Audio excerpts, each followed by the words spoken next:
China has been well known to be very lax when it comes to IP rights.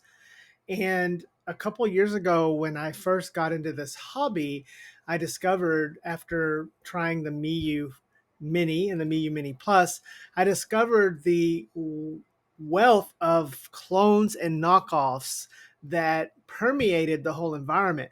And I remember when I discovered the game console R36S, I was amazed at how well this clone, this knockoff, actually performed. And so the R with an S and screen size number seemed to be on the right path to be respectable.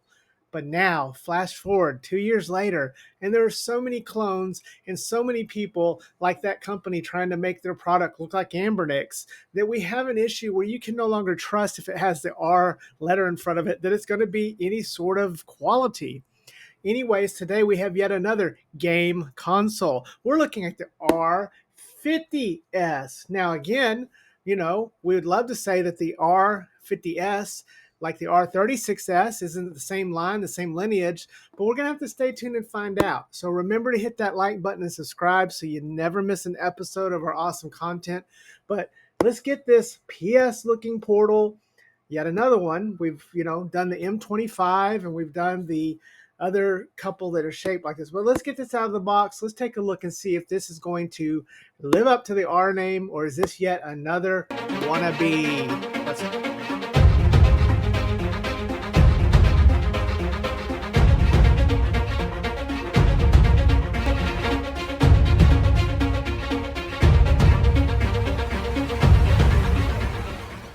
This summer at Six Flags of Texas, come ride the all brand new Tyrannosaurus T-Rex up.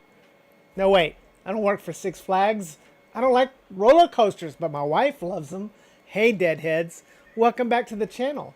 Or welcome to the channel for the first time, new deadheads. Today, we're going to take a look at the game console R50S.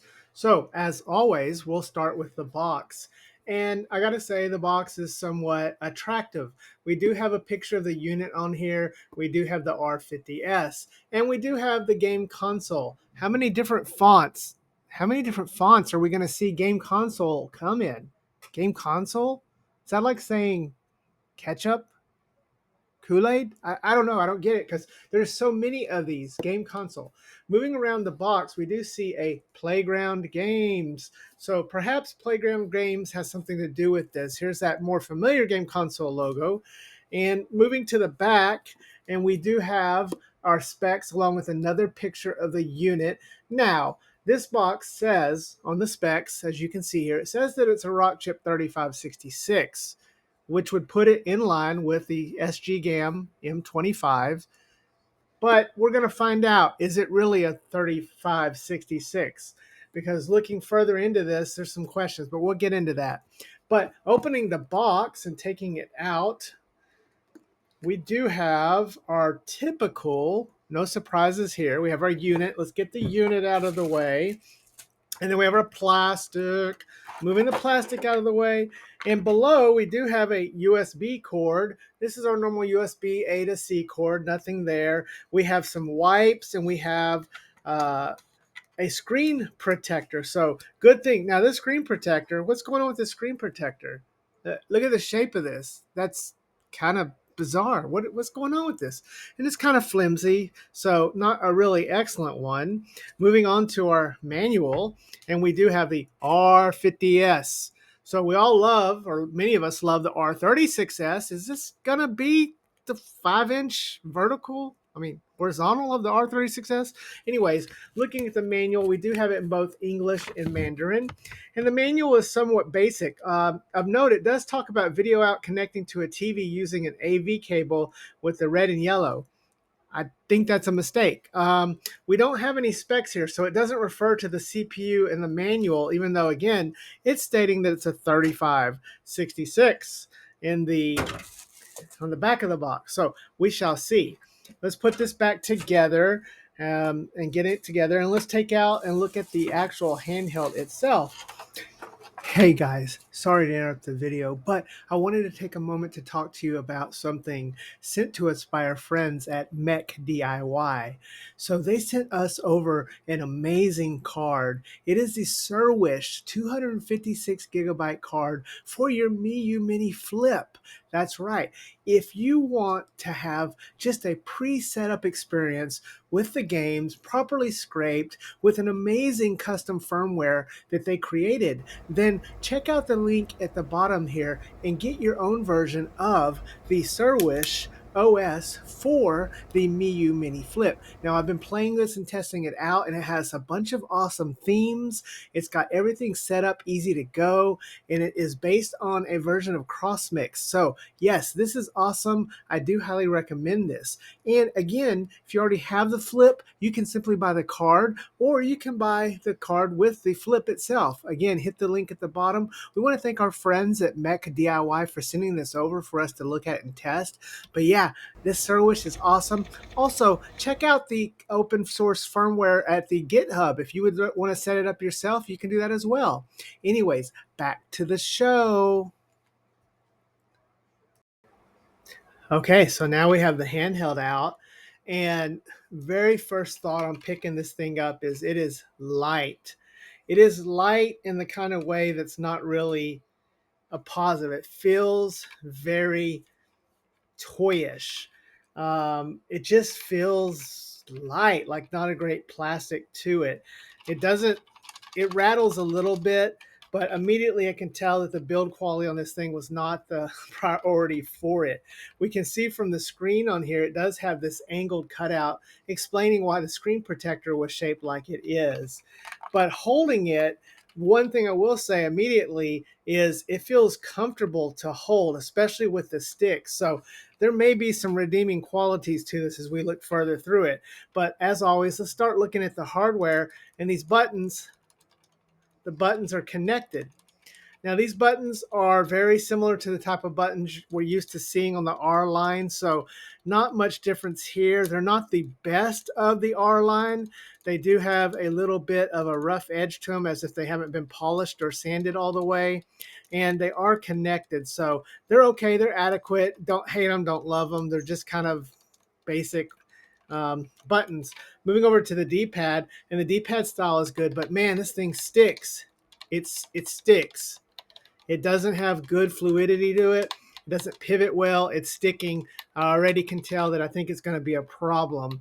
You know, this could be just the build quality control of this one unit, but you know, usually if one's like it, they're all like it. So not sure I'm going to like this D-pad. Moving down to the sticks, and they're in the proper bottom resolution for this, where we want them. And the sticks are switch style. They do have L2, L3, and R3, and they feel okay, you know, for switch style sticks. So not bad there. Now let's talk about the big gorilla. The big gorilla in the room. Look at this. Look at these shoulder buttons. They've essentially put the R36 type S shoulder buttons on this form factor, a horizontal. Normally, we would see either inline or stacked on the top up here, but these are back here. Now, this is where I'm going to say one very favorable thing about this. Holding the two sticks here and having my fingers back here for the triggers is very comfortable, especially with the way that this is shaped. It is super comfortable, which makes this a very frustrating review because this thing is not very good with everything else. If I could get something that could stream properly, something that would feel good to hold and would have enough power, I could see myself preferring this form factor. It is like almost a better feeling version of Anbernic's 556, 557. I'm really surprised. These are fat triggers, but for me, the way everything lines up is just nice. So I do like it. And the triggers themselves, they're the triggers like we find on the R36S, so they do work as intended. They're just kind of weird. We do have two speaker holes with only a single speaker, so there's not much there on the back. We do have the logo.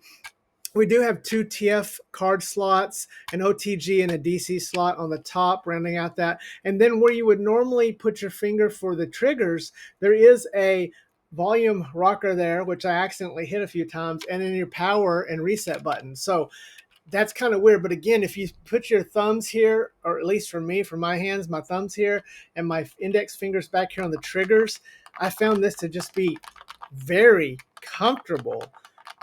Feels really good. So I like that. So overall, the build quality of this is kind of poor. This unique setup with these sort of triggers with the sticks lined up at the bottom like this is kind of nice and comfortable to hold. The buttons are sticky. They're connected. The D-pad's really sticky. And the screen is, okay. And then we have 2 speaker holes, backfiring, my least favorite, 1 speaker inside. So not much else there going on. Now, let's talk about the software on this thing. Let's get this thing booted up and let's look at it and let's find out, how this thing is going to perform. Booting this up, we do have an R50S splash screen, which is no surprise there. And are we going to get something decent, or are we going to get emulation? What are we going to get? Something even more terrible? Again, this says it's an RK3566, which if it is, would be nice. And there we go. And this has another picture. And whoa, this thing is loud. So let's get that music turned down. So kind of interesting having the volume button right here. And we can see that this is some form of emulation station. So that's good and encouraging. We do have games properly scraped, but I think this is probably emulation. Let's see if this is our, yep, emulation. So it's our old friend emulation. As I've said over time, I've come to accept this a lot more. Looking through this emulation, it is version 4.5. And so looking through the settings here, and it looks like your standard settings and stuff here for an emulation game machine. So at least we kind of know what we have here. We have the tool section, update scraper, looks like network settings. I don't think this has internal Wi-Fi. Let's test it. Does not have Wi-Fi internally. So probably with a dongle, this will work with Wi-Fi. But again, is this really what's been advertised? So looking through this, there is a decent looking, theme on here. I kind of like the theme that booted into this. Not sure what this theme is called. Let me see if it'll show me.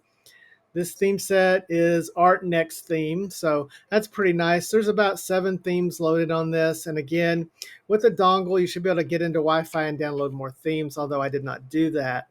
But let's start testing the games here. And in testing the games, I started off with Dreamcast. Now I'm going to show you some footage here of Dreamcast trying to play Crazy Taxi, and you can hear and see the stutter. It is just a mess. So I'm immediately questionable about whether this thing is really a 3566 or not. It didn't perform like a 3566 on Dreamcast. I tried Sonic, and Sonic also felt really laggy. So I'm not really sure. I'm not confident that's what's in here. But when we get in a little bit, we're going to open this thing up and find out what's really inside this thing. Moving on and trying other games, and yeah, it sort of performed like you would expect emulation to perform. I bet this is a 3128, or since there's no HDMI out, it could be a 3326. If not a rock chip at all, I'd be surprised.